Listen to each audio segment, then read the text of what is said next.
Hello, everyone. I'm Adam Parry, co-founder of Event Tech Live, and this is Event Success Your Way, a webinar series in partnership with Stova. And if you've missed the first part of the series, because this is the second one in the series, you can go and watch that on demand. Today's the one that everybody has an opinion on. Every event budget now comes with a question attached to it.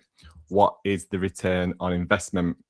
So we're asking whether events are actually a performance channel, and if they are, how do we go about proving it? Here's what I can tell you up front. When I spoke to this amazing panel in a prep call a few days ago, not one of them measures their events with the straight ROI question. Every one of them told me that the number on its own doesn't work. So that's where we're going to be starting today. Let me introduce them to get us kicked off. We have Anupam, from the CEO of Stova.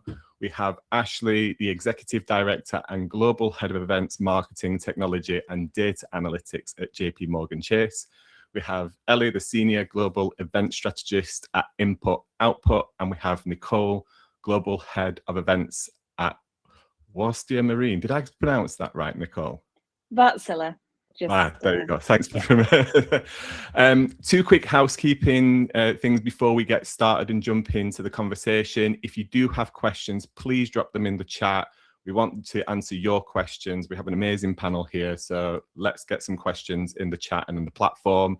And this also goes out on demand afterwards, along with Stova's ROI readiness checklist, which is worth your time and a read as well.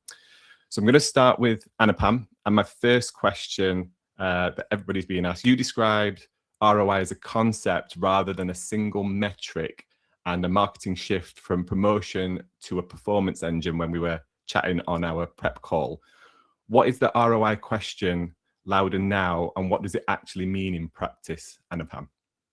Yeah, I think it's a great question. I think the reason the ROI question is becoming more relevant, more asked, especially amongst our client base, is because of that. It's shifting from a marketing channel to a performance channel. And when it's going to go to a performance channel, folks think about it differently. You have to demonstrate that performance through a metric.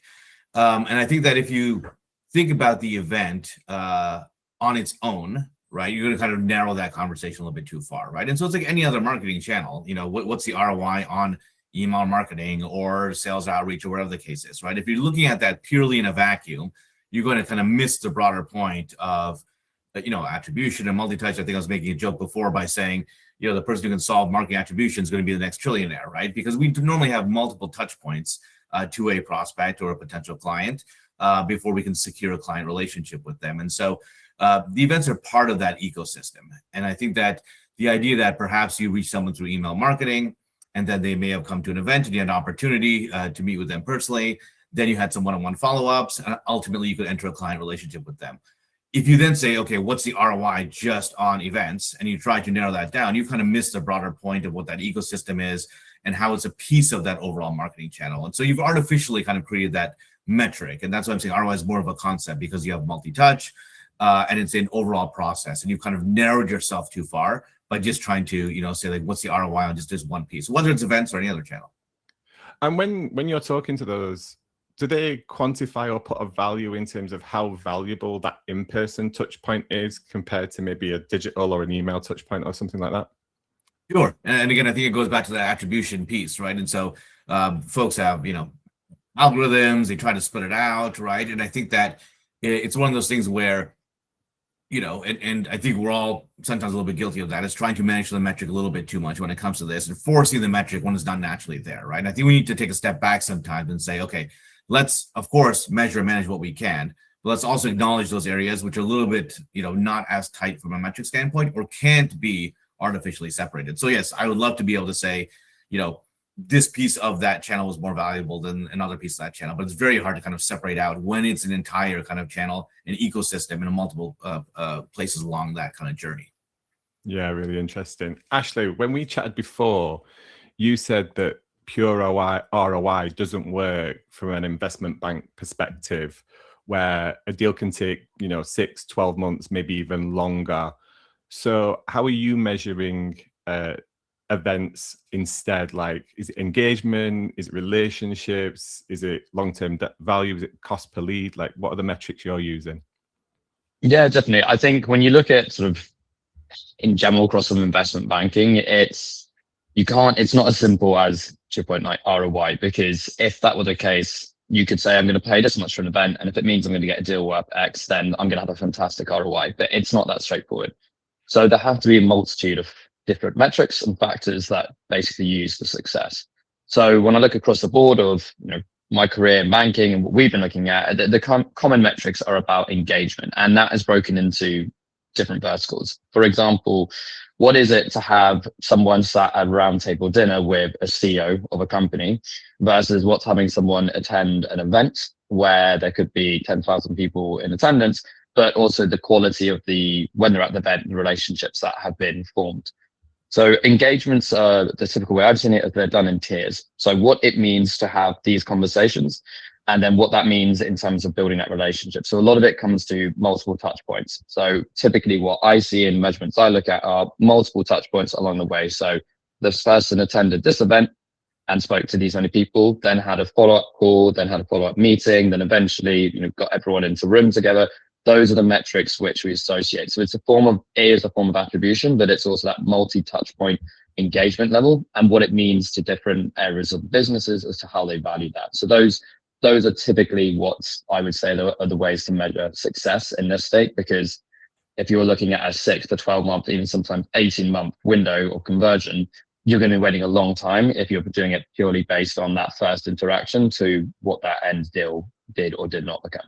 Yeah, you've obviously got quite I say elaborate or complex kind of multi-touch event design kind of touch point campaign across all your events.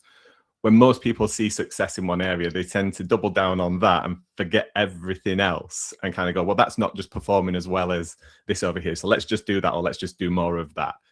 Like what's your advice for anybody out there that wants to encourage a team to try more things? Maybe they're just getting started when it comes to event-led growth and those touch points and those different event types, and not ignore maybe the smaller ones that don't perform as well on engagement, but are just as important along those touch points. Yeah, it's a great question. I think what I would say to that is you need to experiment with different kind of event types. So from the larger to the smaller ones, and also what outcomes or measurements you were using on the back of those. So for example, being able to actually say, when you went to these events, who did you speak to? What did you discuss? Having a log of everything, so you actually have a full journey to understand the value of that.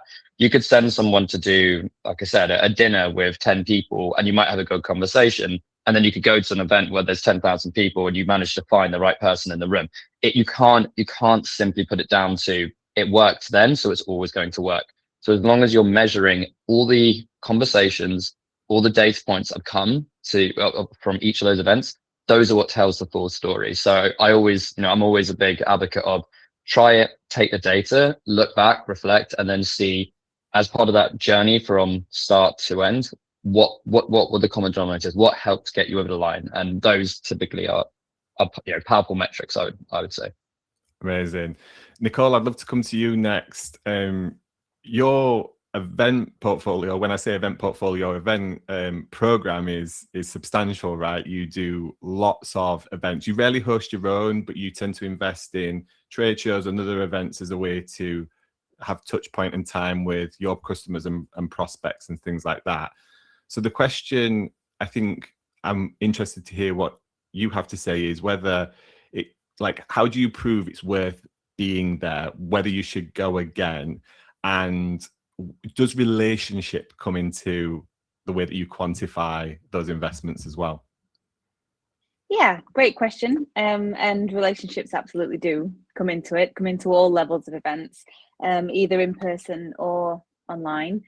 I'm fortunate that the business I work in, we've got stakeholders across the business who aren't traditional marketing stakeholders, but they're really heavily involved in measuring the success of events and really sort of having an honest look at what we were getting out of it. But what's really crucial for it to work for us at Wärtsilä is to really understand the return goal of that return on investment.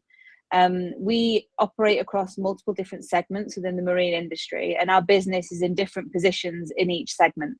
So some segments say, I don't know, for example, we go to like a ferry event and we might have really specific goals that what we're trying to get out of that event is meeting certain people, increasing awareness of a certain product line, you know, and then maybe it's something around sort of doing some thought leadership, or we might have a customer event where we want to invite certain people. And yet we might go to another event where we're much more established in a segment, and the goal for that event, the return we're looking for, is meetings with, say, 5 C-suite or 5 sort of key people. And then when we look at the return on investment for each event that we go to, it's really about saying, okay, did we get that return that we were aiming for, and how much is that then worth to the business? So then we start looking at things like, if it's a customer event where we've invited people, the pipeline in the room, like Ashley was saying, the quality of those conversations that were had, were they the right people, and how much realistically is that worth to our business in terms of investment? And that is an ongoing, constantly changing cycle. But yeah, it just keeps it so that we never fall into that horrible pit of just sort of, well, we've always done this, so we're doing it. And I think a lot of money can be wasted that way, and time. So yeah. And what's your one piece of advice for individuals out there that are doing the same? Maybe they've got a number of trade shows they go to, or events that they partner with in sponsorship. Like, what's that? How do they keep consistent when it comes to measurement across? Is it sending the same team? Is it having the same tech in place? Is it the same process? Is the same follow-up? Like, how do you keep consistent so you can measure accurately? Yeah, my main piece of advice with that, it just goes back to what I was just saying then, is really work with the business to understand what it is you're trying to get out of an event. And if you're in the role where you're sort of running that strategy, or you're sort of delivering that event, really be the voice in the room that challenges this critical idea of the reason that we're there. Because I think more traditional sales teams, particularly with in-person events, if it feels good, they have a great time, they think it's a great event. And then you really struggle with any metrics that can prove or disprove that, because you don't know exactly what you're measuring. And I would say the consistency of measurement is much more important at the same event twice. So if we just go back to that cruise event I was talking about, we do that traditionally, we do that every year. And so every year we measure the same things for that particular event, because it's really focused around the return we're trying to get out of it. And so then we can look and say, okay, well, what was different this year? Why did that work differently this year? What can we change? What can we tweak? Is it still bringing that value in? Whereas if you then try to sort of cookie cutter it into another event that we do, you know, it just doesn't work. So yeah, the piece of advice I'd have is sort of have that confidence to challenge the assumptions around why you're at events in the first place. And just keep going with it and keep checking. That's really good advice. I might be putting words into your mouth here, Ellie, but on our call, I seem to remember you saying that ROI was an outdated metric, and you view things very, very differently and measure it very, very differently. I think you were very much more objective based, right? Would you mind kind of elaborating on that? Sorry if I put words into your mouth. No, it's fine. You probably said it a bit more diplomatically than I did on that call. ROI, it's an outdated metric in the sense that there's a wider range of things we can be measuring, right? I think, Ashley, you made a point on ROI. It can take 18 months to see an actual return on pounds spent. So what we've started focusing on is more sentiment metrics, things like return on experience, return on objectives, because actually it's not as black and white anymore as a pound in, a pound out. And actually what we're trying to focus on now is more experience-based metrics. We want to know how we're making our delegates and guests think and feel. We want to know if they're going to re-engage with us, how long they want to talk to us. So I would say it's an outdated metric. It's still one which will never leave those decks, let's be honest, but we're looking wider and further afield actually about more experience-based and objective-based measurements and results. Amazing. You had a really good point, I think, on our prep call, which was about challenging leadership, right? And getting them to think differently. Could you give some advice there? Because those are tough conversations, right? If Anupam, the CEO, wants to do something and wants to measure it in a particular way, because his word goes, that's what we do, right? But you're actually challenging leadership within your organization as well on that.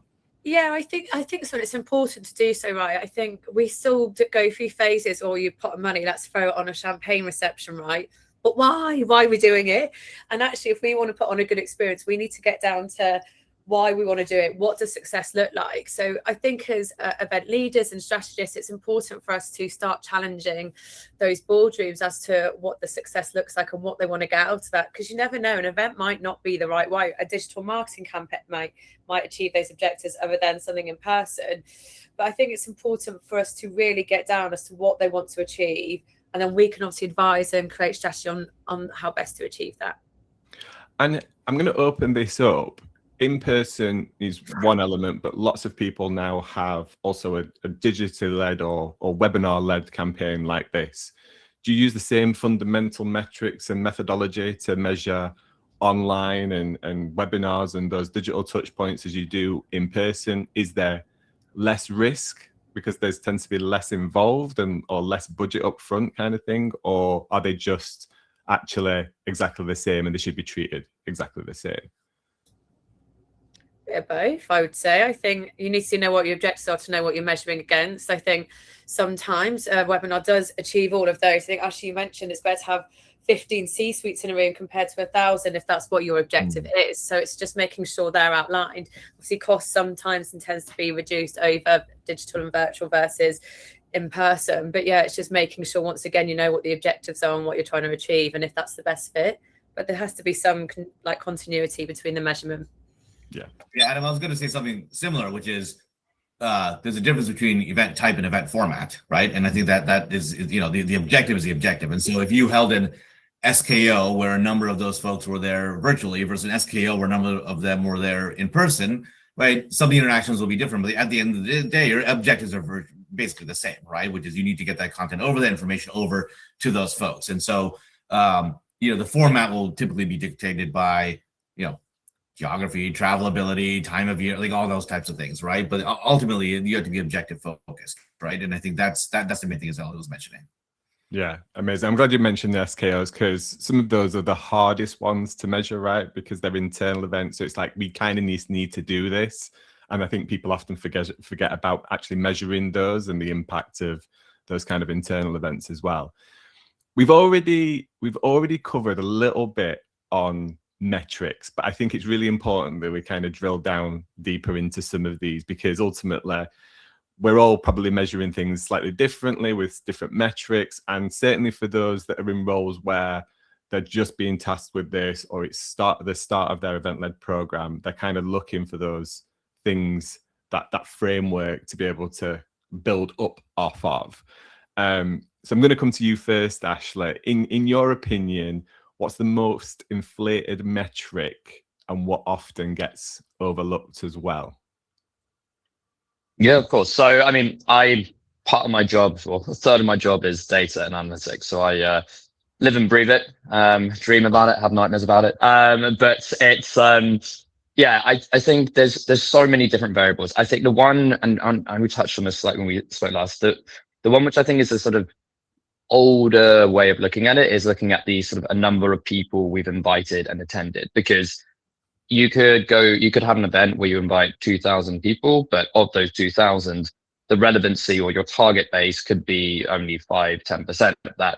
So in prior years, prior organizations, we really looked at like this many people came to an event, but I would always say, okay, well, so what happens? Who were they? You know, and you can get a kind of, this and this. So I think when you look at pure attendance without the quantifying metrics as to who it was, why they're important, why they had those, I think it's just kind of in place, and it's very easy to go, our events are rising, attendance is rising, because that's not the sole metric of success. I find that can be, in my opinion, inflated and a bit outdated.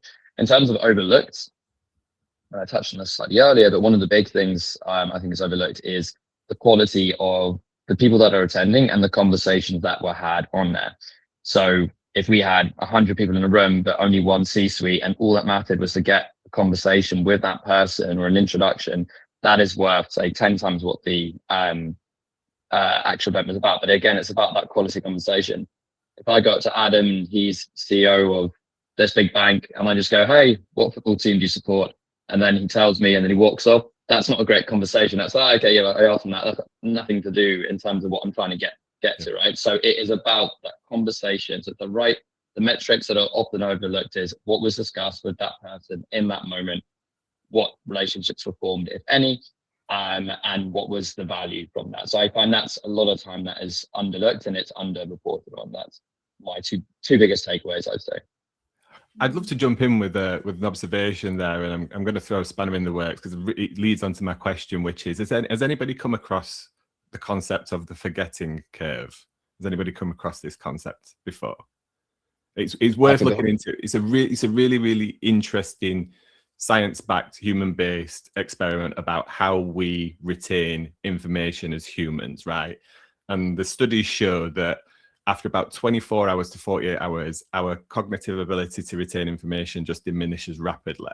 So within 3 or 4 days, a conversation, we will actually only remember probably about 20% of it at the max, right?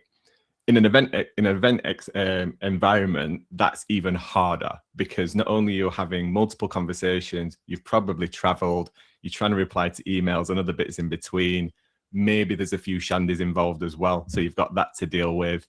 And I think one of the biggest challenges, the hidden challenges in the events industry, is when you factor all of that in, how does a team effectively retain all of that information, pass it back to the business in a way that they can benefit from it? Because ultimately, if you can only return 20% at best, it means there's 80% of a gap. And that, to me, presents a huge amount of value.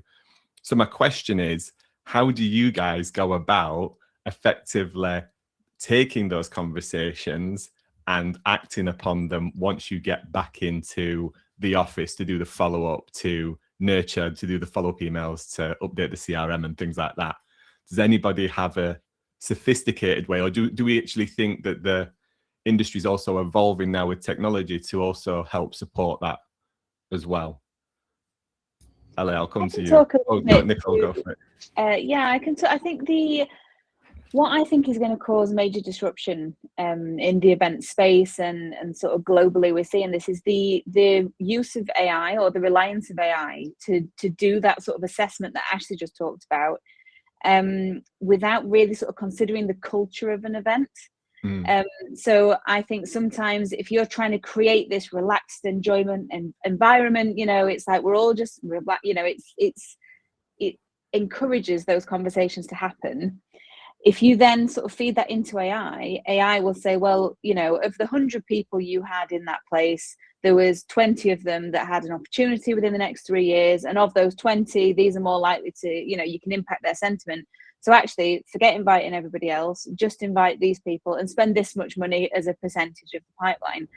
And I think actually the technology then, it's really hard as an event strategist or as somebody with that global responsibility to start saying, look, I know that the data is saying that this is what we should be doing, but we're trying to create this environment, or we're trying to increase engagement through whatever. And so, yeah, I think actually the technology might work against that a little bit. Or at least it's very hard to replicate sort of our gut feels on these things. Even on webinars, even on sort of like not in-person events, the sort of the impact that can be measured isn't necessarily sort of that full picture. So yeah, I think technology might get in the way a little bit there. Anupam, what do you? Oh, sorry, Ali, go. Yeah, so I was just going to add, I think the problem is, right, not to diminish what we do, events is the easiest bit. We get put on a wonderful event, we get that data and we put it onto a system. The problem is who has to look after that data after that, right? And that's when you have to lean on sales and business development. So you can take a horse to water, you can't necessarily make it drink. I think the problem is there's some great technologies which make your different CRM systems talk. But actually, what happens to that data? Does it go into a CRM to die? Is it being followed up? What does that experience look like for that data we've collected? And I think that's one bit. I don't know anyone who's completely nailed it yet, but I think we need to think about events is just the starting point. What does that experience for that delegate look after? What the touch point's going to be? How are we going to engage? What will that data and the results and metrics we use to follow the success of that journey? And that's something which has always been a bit of a battle for me. I think that's a really interesting point as well, because especially if the only time we have a touch point with that delegate or that prospect or whatever is that one event, and there isn't anything else in between the next action, which might be a cold outreach 6 months later or something like that, that information is degraded, right? Because lots changes quite rapidly over time.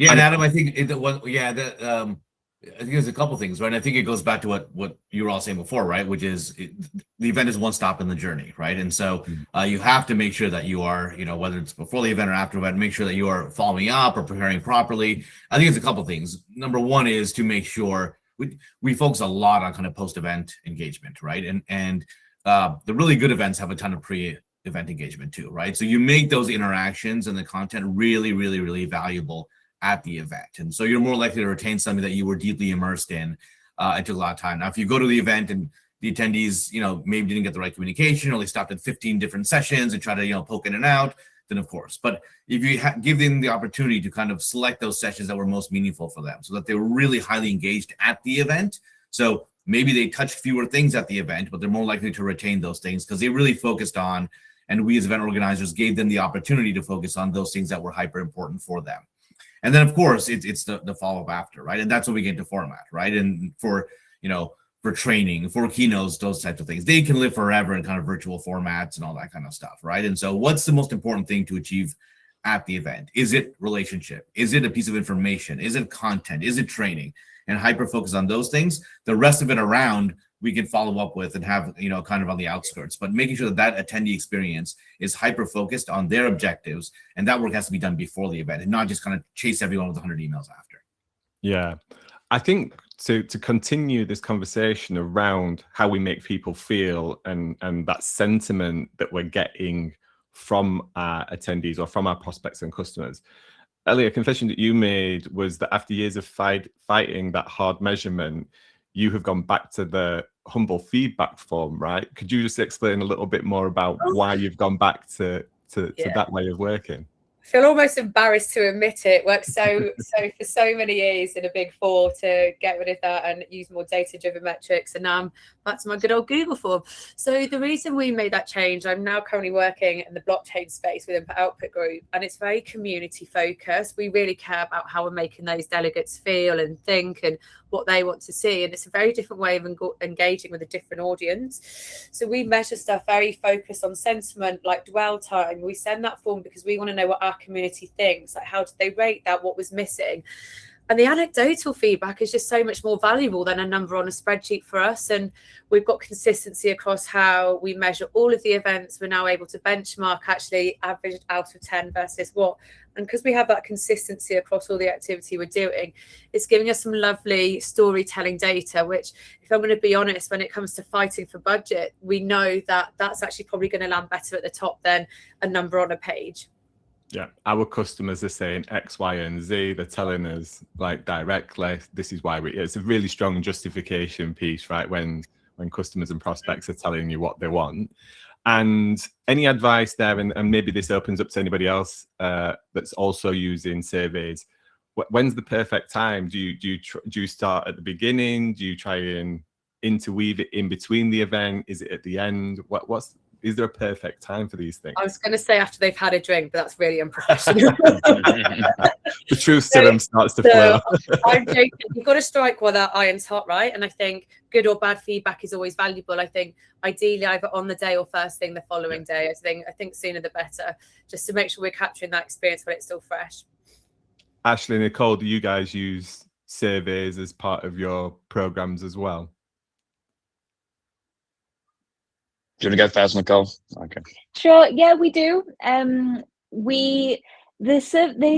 challenge with surveys is it tends to fall into two brackets. You get half the people answering the question as, the quality of the audience was this level, and I had these discussions, I had those.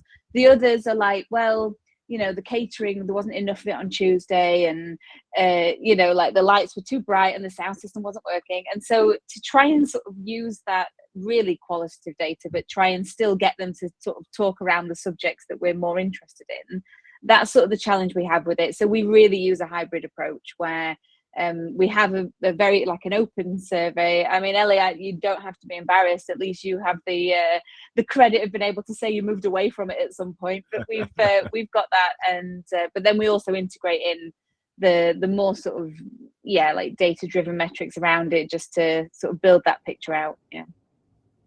Ashley? It honestly completely varies. I think it depends on the event and the formats. So yes, I think when you do things such as if it's a 2-day event and then rather than striking on the first day. So I completely agree with and Nicole, because it depends on what it is. If they went the first day and we had really good food, they might be like, the food was amazing. And it's like, that's not what we're asking. So it depends. A lot of what I would say the tailoring is, if the event is based on different speakers that are coming or general feedback of it, is having a few questions about that. Like, did it resonate with you? Did you see this as, would you want to see this person again? Things that help us understand our audiences and also understand what they're looking for. Versus if it's say a large scale 200, 300 person one, you're probably not going to ask that of each person. So usually I would say the general rule of thumb is 3/4 way through, put the survey out because they've had enough to eat and drink and listen to and ingest to then give you a bit of a good bit of feedback. And then hybrid in the sense of some might be physical, digital, or just conversations that is then logged and fed back. Something that complements the post-event one is the pre-event one as well. So when you do your registration form, is to make sure it's echoed. Like event psychology shows that if they feel like they have a choice in the event, they're more likely to complete the post-event one there as well. So who would you like to hear from? What topics are of interest? And if they then get built into your agenda, it helps increase those success metrics. That's a really good piece of advice. I think what we've also found is actually taking that feedback and then showcasing it back to exhibitors, attendees, whoever it is, to say, everybody agreed we got this really right, but actually maybe we need to have a look over here and change something here for next time to improve it for the experience. People love to know that they've been heard and that it's a collective kind of overview of everybody's feedback, not just one individual's feedback, because sometimes people also might provide feedback that's fairly pointed, but it's not the opinion of 99% of the room, right? So by seeing that also feedback, they're like, oh, actually people saw it differently to me, so maybe my opinion isn't 100% accurate. Ashley, I just want to stay with you for a second, because I think it kind of carries on quite nicely from feedback. FS Banking uses scorecards. Could you explain a little bit more about what scorecards are and how they're used and the benefits to them, things like that? Yeah, of course. So I think typically in financial services that the scorecard metrics are based on, it's a way to look at event level based on business or your particular teams on what those success metrics are. And those vary based on the format, the type, and the audience. Those metrics are typically catered for, as I mentioned, that audience, but it's about what matters to that particular one. So if it is let's say a 200 person event, there'll be scorecards based on that are effective of how the event went. So anything from did you utilize the amount of people that were there? So if it was a capacity of 200, did you get 200? Did you have this level of seniority? All these different metrics, which are specific to that area of the bank that they're interested in, are provided in a scorecard basis. So that's pretty common from the years I've been in it. And it's focused more on, it's almost like a kind of, treat it as a very one-to-one level report. So you have scorecards based on the event level, which is a summary. How did it go? What were the key learnings? A big piece that comes out of those as well were what were the outcomes? So what was that event meant to achieve? So if it was a conversation or it was maybe a discussion point, what were you going in there to do? Was it to secure follow-up conversations? Was it to secure in-person meeting? Making sure those outcomes are logged and put into those scorecard bases. So that's typically from a finance, big banking standpoint, the way which we measure metrics on that kind of more individual level. Amazing. I've also seen, and again, I think Nicole made a really good point about the reliance on AI and technology getting in the way, but I am seeing more of a rise as well around surveys and those types of things of conversations being recorded, so they get much more context, especially with attendees on the show floor. So those live surveys and things like that. But I think we have to remember Nicole's point about how the human element can get extracted from that, and not to over rely on that. Nicole, to come to you next, I'm going to put you on the spot. Could you tell us a moment in time when you put something that you'd measured in front of leadership that we're not used to seeing, and how you got them to buy into it to prove further investment or an increased investment in a particular event activity? Yeah, no, good question. I, throughout my career, whenever I've worked sort of in events or event leadership roles, I've always been within B2B and always been within like manufacturing environments. I mean, I'm in marine now, but I started my career in rail. And they are both similarly very traditional industries. And the people I was talking to, the boards that I've worked with, even the sales teams that I've worked with, think in very traditional ways around events. And so actually we've started talking about ROI, but one of the biggest sort of challenges, or the biggest things that I've become known for wherever I am, is introducing this idea of a return that isn't a sale. Or it's really sort of saying, look, these events, it's not just about sort of like in 10 years you'll get a sale, and so we've just got to throw money at everything and just be everywhere, and that's how it works. And so there's no one particular metric, but just sort of really encouraging people to sort of move away from this idea of, almost like a B2C idea, where you go there, you try and sell something, and however many of them you sold is if the event was good.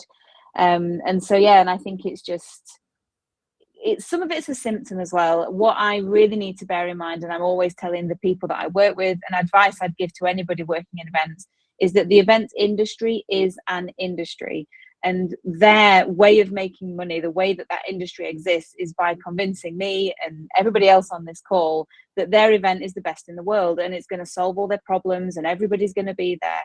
And it's a real sort of, it only comes from experience of doing a lot of them, that you sort of have to say, look, I know they're saying this, but we need to judge this ourselves, and we need to do that. And that's a really tough conversation that I've had many, many times over the years. So, well, me and you can have a call offline, so I can learn all the tricks of the trade as a trade show organizer to convince you on the day to rebook there and then. That's what I want to know. But that's a different webinar, a different conversation. Different webinar for definitely. Yeah. We've got two great questions from our audience, and I think the first one I'm just going to open up to everybody, because everybody was kind of part and parcel of this, and that is, what type of questions are you asking on those surveys? What's the really important questions? Are you coming back next year? It may be the top one, but is there anything that you consistently use within maybe those surveys that you wouldn't go without asking an audience? Yeah, the basic one is out of 10. How did you find it? And then it's just the consistent. I know it was absolutely brain dumping, that one, but yeah, how do you rate the event out of 10? How they found communications and how their experience was. And there's always space there for anecdotal as well, and we pretty much use that same template across our internal and external events, whether it's trade show or community driven, just so then we've got that element that we can start benchmarking our events against our own events, territory versus territory, and also even against the industry. Anybody else? Anupam, do you have anything that you use when you do client-facing events and things like that is really valuable to Stova? Yeah, I mean, it's, for us, a lot of it's about the timing, right? And I think that's the critical piece. I think that the folks, kind of mentioned. I was thinking about that when the comments were being made, because folks, a lot of attendees are not focused on what they got from the event until they had a chance to kind of reflect after the event, right? And so you're always like that survey and that feedback is always going to be kind of, like any survey, like where they are in their minds, like at that moment, right? And so you want to get that feedback really, but at the same time, like when the person's at the event, they're so hyper focused on literally like what's happening hour to hour, that you're going to get that type of, it's not low level, but it's kind of more granular type feedback, which is maybe not tied to their overall event experience, right? Your broader point then was like, well, you can't ask them 6 weeks later because that whole thing has left them, right? And so when's that right time for you to be able to get them out of the minute to minute, focused on like, shoot, I've got to go to the session, I haven't had lunch yet, right? Why aren't the lunch tables closer to my session? Versus, yes, now that I have a chance to reflect and it's kind of still fresh in my mind, how do I get that value, right? And so to me, it's kind of, making sure that you kind of find that point where you've waited long enough for folks to absorb the information, understood whether they've achieved their objectives, without losing it, but also not having that, kind of minute to minute fresh in their mind.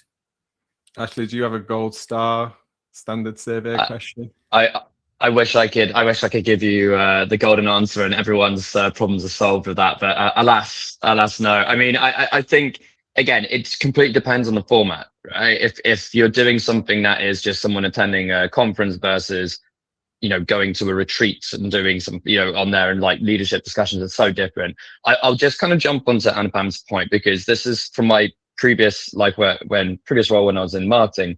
One of the biggest wins I found was, and again, this depends on the data that everyone has, but data and timing is key. When I was running marketing comms, one of the big things we would do is understanding when everyone would open, looking at the trends of how that individual, what's the peak time they would open, in the morning, in the afternoon, whatever it may be, understanding that data and then formatting your strategy around that. So if they attended an event, if I know Anupam reads his emails at 7 a.m. On a Wednesday, and I'm going to send it the next day, he's going to get it at 7. And he likes to do it at lunch, he's going to get it at 12. That was a real kind of learning point against previous company, but that was something that really took away and stood with me, which is, if you have the data and you know how to do it, I think it's also about the approach and timing to get them. So regardless of the questions, if you get them at the right time, that's when you're going to get them to put in that survey. I think that's such a good piece of advice and such good context, because we all know we're different, aren't we? I'm an early riser, not everybody is, right? Some people like a lie-in. Some people, they skip breakfast, they get there later, they'll get there for the first coffee break and things like that. And actually, we now rely heavily on, when we're sending our marketing communications out, on the little trick button that says send at the best engagement time, and it just looks through everybody and hits them kind of historically when they're going to be most likely to engage and stuff like that.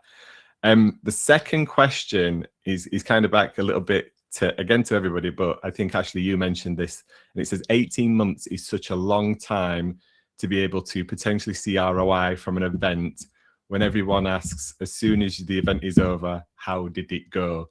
So I guess the question is, how do you answer that question? Nicole, maybe you get this more than anybody else, having such a large event program.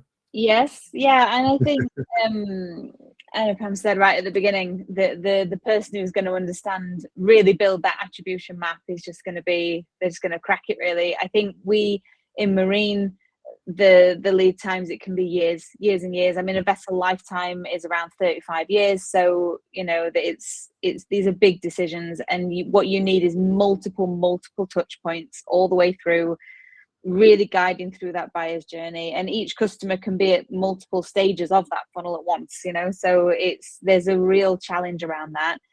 I think what's just sort of key with it is understanding that there's no one single event that you can attribute to that yes or no answer. And so to sort of not try, to not say, well, this dinner was great and we spoke to them here, so in 8 years when they said yes to something, it was definitely because of that.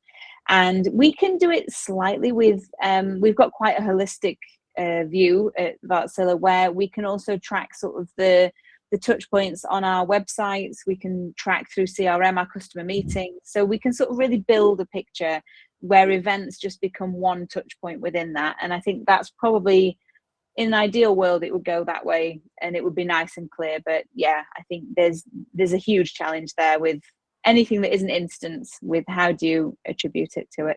Yeah, I have that conversation sometimes on the other side as well, right? As the show organizer. In fact, I remember quite vividly after Event Tech Live November in 2025, seeing one of my customers at another trade show in about February, March time. And we were having this conversation and he was like, yeah, I think this one's performing better than yours, Adam. And I was like, oh, that's really good. Like, good conversations going well. He says, yeah, we're having really good conversations. They seem to be like really kind of progressed and stuff. I was like, out of interest, did you meet any of them at Event Tech Live?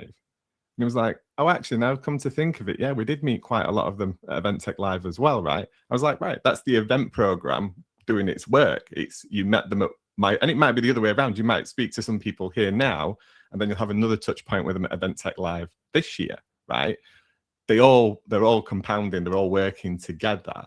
Unfortunately for us, somebody's got to hang the lead or the pipeline and the deal on one event at some point. But those conversations come back as well. We've got another question. Multiple touch points, something you can track on ROI. Are you able to correlate success based on the number of touch points? I guess you've just got to track the touch points, right? Am I oversimplifying it there? you think? I think a little bit, only because at scale it's hard to do, right? And I think that just CRMs, they're not just designed for that, right? And I think a lot of data, so you really have to kind of build your own data kind of around that, right? And so like we can fall into this trap too, right? Which is like, there's a lead and you enter into CRM, there's a lead source and a lead source detail, and then we're off to the races, right? And we don't capture as well the nuance of that multi-touch, how many touches, where we met them, where the conversation really went from, potential interesting client relationship to like, okay, this is going to work for us and the client, and we've kind of passed that hurdle, right? And so all that kind of nuance, whether it was the event that kind of got them over the edge, whether it was the conversation that got them over the edge, where do they really understand our value proposition, right? Like when that conversation went to the next level, you have to kind of build a lot of that on your own, because the a lot of the modern tools just aren't designed for that level of nuance, right? And so you have to kind of fight against falling into that trap, and we do it sometimes, which is like, we have the channels, it's a mandatory drop down, and we're kind of measuring against that. So you have to be very conscious of that. What we found is that we have to do a lot of that work on our own, as opposed to being able to use a tool set for it. So the short answer to your question is, it can be a little bit oversimplifying just to think of it, in terms of that data set, because it doesn't kind of exist out of the box. I think that's back to the point, isn't it? It's why you've got to try and measure as much as you can, so that all feeds into the picture of where the value was and how much that dinner or that conference or the side event or something like that added to that part of that deal happening, or that prospect progressing. Right, we've got a long one here, so I'm going to try and read it clearly and concisely, but if anybody doesn't quite catch it, let me know. So good point. It's been a great conversation, so well done everybody. Some fantastic, I think it's been fantastic. Should we leave it there? Yeah, that's it. We'll not answer this question. Come back on webinar part 3, and then we'll answer this. A really interesting thing is how this has clearly been an industry issue for many years, and events as an industry has struggled to justify itself in many areas. Note government cuts from business events. So that's interesting. And here we are again looking at ROI, ROO, ROE, all the R's. How do we fix this so there is just a standard in a professional industry? Does the industry need a chartered institute and properly recognized accreditations or qualifications? Ooh, interesting. It's quite a tricky one, because every business has different objectives, right? So I think we're all quite good at actually understanding different measurements, whether it is all the R's that you mentioned there in the question. But I think as businesses, industries, B2B, B2C have very different objectives and success metrics. So I think there's never any doubt that having a good understanding of return on X, whatever that might be, is real beneficial to the company and the team you're working in. Not just events as its own, but how events is used as a marketing function as well. So actually having how that fits in with wider companies, I think is quite important. But to standardize it, I think we might struggle a little bit just based on the differentiators between teams. I'm not sure what an accreditation would do other than telling externally that you've gone through a program. I think qualification defined as industry training or knowledge, gaining knowledge, knowing what good looks like, being on webinars like this, right? Even though this is not accredited or CPD or anything like that, this is still, you're going to learn so much on how others are approaching these things to then be able to mold into your own measurement matrix. And I think as an industry, what I think we all have the ability to do is actually come up collaboratively of like, this is how we measure. So this is what a measurement matrix could look like. You could start over here if you're doing this over here. And those things evolve over time, right? And you take the ingredients from it that you want and put them in to make what is best fits for you. But just to that point, does anybody know of any resources or anywhere that we can point people in the right direction to maybe have a look more into measurement, ROI, any of these other things that really move the needle? I know the Events Industry Council, I think, has some really good resources and things like that. Anybody else? I'd say for I think at least point is well taken here, right? I think you need to understand how your organization uses this, right? And so I think the best thing that a person could do is figure out when they come back with something, right? Or they have to justify the spend or deliver the objectives or whatever it is. How is that data then being used? And what are the metrics that they track internally across their organization, right? And so does that organization as a whole track marketing spend and return on marketing, and does it, look at it by channel and that kind of stuff? Then you can feed into your organization's metrics, right? And so it is difficult to think of from an events industry standpoint because trade shows, right, is going to be a much more kind of a direct ROI measure, right? Those are done often, for profit, and so it has a profit motive, versus an SKO, versus an internal training, versus a client seminar, or whatever the case is, right? And so I think the most important thing is to understand, how does your organization use that information and justify, what is the value of that, and to understand, because within most event organizations there will be those measures that are taking place. So as opposed to us trying to create a separate set of accreditations or measurements, use the one that your business already uses to understand their success. Yeah, I think the one. Go for it. Something in data storytelling as well, like tell what story you're trying to get your data and metrics and measurement to tell. Also, different stakeholders like different things. Some people love the sexy numbers, other people like the pretty pictures, right? Doesn't mean either one are wrong, but making sure that story you're trying to tell with the data is important. Don't collect it for data's sake almost. Yeah, too much data can be the wrong thing as well. I would like to see this conversation elevated even wider than just the events industry, right, into the more mainstream marketing conversations of like how events support marketing and performance on a wider business scale, right? It is an events industry conversation, but I think it's our duty to have that conversation wider so that it can have more of an impact and more showcase the value of events. Now, I was going to say that actually, like I'm part of an organization called Marketing in Marine, and they often have events, like parallel events at big marine events. And the most sort of helpful and interesting information I get in shared learning is from discussions with other people doing my job in my industry, conversations like this, like with you guys that are doing it elsewhere. And I think things like LinkedIn is an amazing tool where you can just reach out and just say, like, either I'm aspiring to be in your role, or I'm in your role, like, I'm really stuck with this, can you just help out? Or if you got time for a coffee, or virtually, or whatever it is. I just think, rather than like a knowledge base in terms of like an institute or something, but just there is a world of knowledge there of people that are doing it already. And my experience with events people is, although we're incredibly busy, we're incredibly friendly as well and approachable. So yeah, I'd recommend just reaching out to other people doing the same thing.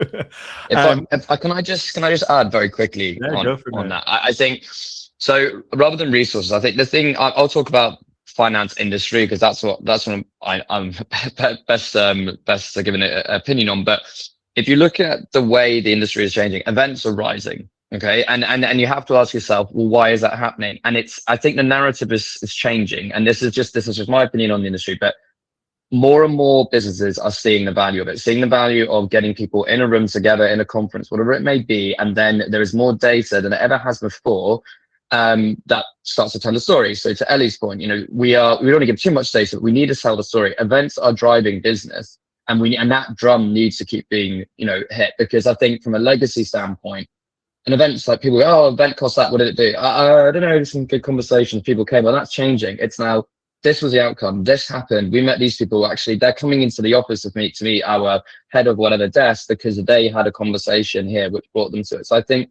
there is a shift in the value of events. I think it's trying to change that mentality that it is a sales driving area as opposed to just a cost, where I think in legacy people have gone, events just cost money, they just cost money. It's like, well, now it's like, well, actually no, it's driving revenue. And I think that is a trend on the up. So I just want to kind of put that out there. It's not a resource I could do, but that is an observation that I'm seeing across finance. It's interesting there, the word legacy. I think events, in terms of the legacy of events, they were almost like, like the sort of like the boozy lunches in the city and like this whole thing. And I really feel like generationally, as that's starting to change, as leadership is changing, there's more questions being asked about it because it just sort of doesn't wash anymore. That, well, we've got to be there and we need this and it's really important. So I just think even without any more metrics or anything else, the culture around it is moving away from that generally, which is good. I think others are looking for something more authentic as well, right? You know, the rise of AI has meant that it's easier and more cost effective for everybody to do digital outreach or the LinkedIn drip campaigns and emails, and we're all becoming we all spot it and we're all becoming very blind to it. Very rarely do I guess anybody respond to any of those things. But get into a conversation at an event and it's a totally different story, right? You can see the whites of other people's eyes, you can build rapport, that you can share stories, talk about the industry, and that really carries value then, I think, long term, versus a cold email and 3-stage follow-up that says, are you going to respond to my email? Otherwise I'm not going to contact you ever again. Not that this was planned, but I will give a plug for anybody who wants to look into more of this. There is Stova's ROI readiness checklist available as part of this. Very conscious of everybody's time, including attendees.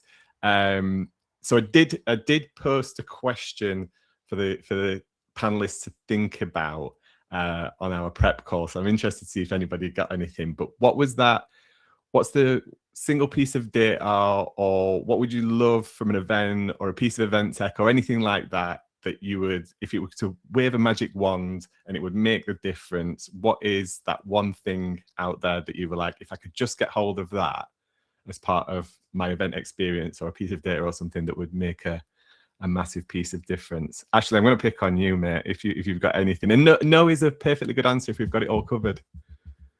Yeah, I've solved every solution that's come my way. No, not at all. I think that I've not seen it done well or fully, and I think it's generally a question we always ask in the industry, and we've kind of covered it on here, which is, if there was a way to bypass the need for sales teams to have to input those conversations they've had with people, but a way where they go somewhere, they go to a booth, it registers through there, who is that person at the booth, and then there's something that can quickly go, or AI, I don't know, I've never seen it going, okay, we discussed X, Y, and Z straight into the CRM system, game changer. But of course, there's privacy, there's data, I don't know if it ever could be done, but that's something. So many times I've worked at so many different banks, it's like, how can we capture this better, rather than getting someone asking him to write an email or write it down on a notepad and then go onto the desktop and then put it in. So I've never seen that. So I would love if that exists, but I don't know if it's with the realms of privacy and data capture we could, but that's something I'd love to see.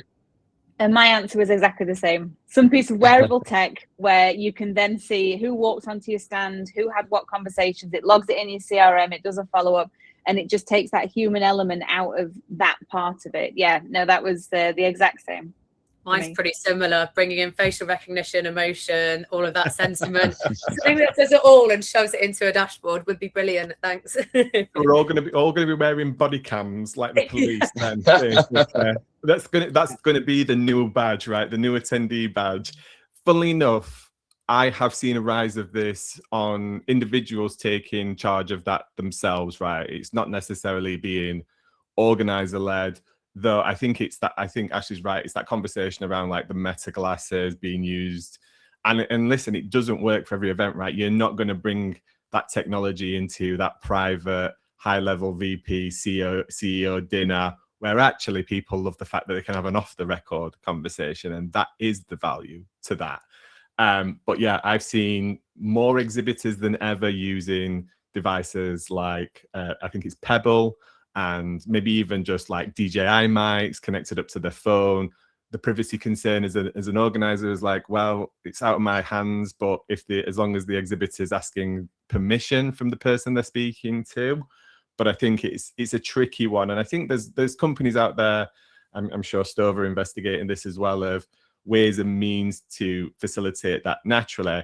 But I think the caveat is it still doesn't fit into every event format, right? We have to think about how that works in the right environment. That kind of brings us to the hour and to the end of this fantastic panel discussion. I think it's been absolutely amazing. Thank you everybody for taking the time out of their day to join us on the webinar, and to the panelists. I would ask for a round of applause, but we wouldn't hear anything, would we? So, you know, it's all on deaf ears. You can imagine it. Imagine it. There's like 400 people just like that. For anybody who, like I say, missed the first part in the series, please do go back and watch that online, and we'll follow up with a third part in the series, continuing the conversation about event success. And I'm sure any of the panelists, back to Nicole's point, if you've got any follow-up questions, you can find everybody on LinkedIn and maybe reach out and connect up with them at coffee, or all just come to EventTech Live in November and meet in person, right? That's my plug. Thanks once again, everybody, for joining us today, and thanks once again to all the panelists for such fantastic input and context. Thank you, everyone. Great conversation. Thanks Thank all. you.